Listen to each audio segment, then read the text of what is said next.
देखिए, स्वाभाविक तौर पर कई नाम उभर कर आ रहे हैं जिसमें कि नॉर्थ कोरिया का नाम भी शामिल है, लेकिन इस वक्त हम जो है आहवत्सियों में मौजूद हैं।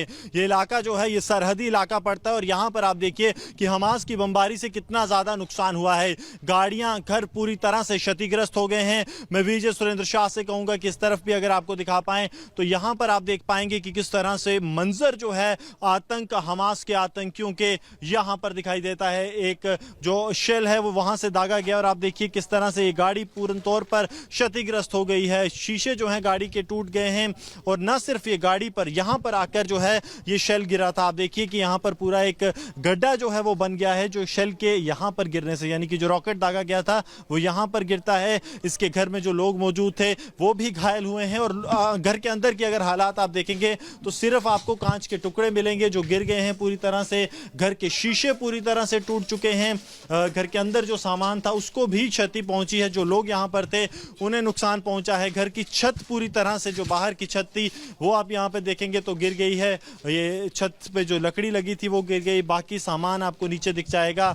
लोहे में हुए ये छेद इस बात की गवाही देते हैं कि कितने हैवी जो रॉकेट्स हैं उनका इस्तेमाल हमास के आतंकी कर रहे हैं। और ठीक इस जगह आप पूरा देखेंगे तो पूरे छत टूट चुका है और चंद मीटर की दूरी पर मैं विजय सुरेंद्र शाह को कहूँगा कि अगर हम उस तरफ ले जा सकें तो वहाँ पर आप देखिए कि बाकी जगह पर भी काफ़ी ज़्यादा नुकसान जो है वो हुआ है। न सिर्फ यहाँ पर बल्कि क्योंकि ये रिहायशी इलाके हैं, यहाँ पर आप देखेंगे तो पूरे रिहायशी इलाकों में लोग रहते हैं और यही जो पिन पॉइंट टारगेट है वो किया गया। ठीक आप वहाँ पे सामने देख पाएंगे तो गाड़ियाँ जो हैं वो पूरी तरह से जो रॉकेट्स हैं उनकी जद में आई और पूरी तरह से तबाह हो गई।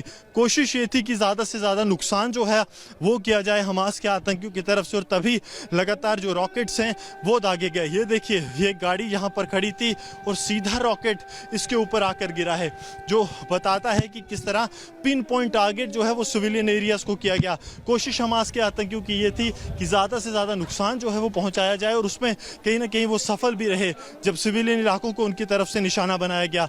गाड़ी के हालात आप ये देखेंगे, साथ में जो दूसरी गाड़ी खड़ी थी उसके हालात भी आप देखिए कि पूरी तरह से टूट चुके हैं और लगातार इस सिविलियन एरिया को निशाना बनाया गया। एक प्रोजेक्टाइल आप वो ऊपर देखेंगे तो वहाँ पर दागा गया है हमास के आतंकियों की तरफ से, यानी कि हर जगह कहर ढाने की कोशिश हमास के आतंकियों की तरफ से लगातार की जा रही है। और ये मंजर जो है ये 7 अक्टूबर का नहीं है, ये पिछले 48 घंटे में जो लगातार हमास के आतंकियों की तरफ से एक बार फिर से कोशिश की जा रही है कि लोगों को निशाना बनाया जाए, रिहायशी इलाकों को निशाना बनाया जाए, उसके ये मंजर हैं कि लगातार यहाँ पर कोशिश की जा रही है ज़्यादा से ज़्यादा सिविलियंस को निशाना बनाने की। और अब ये पूरा इलाका जो है वो खाली कर दिया गया है क्योंकि अब ये टारगेट पे है हमास के आतंकियों के।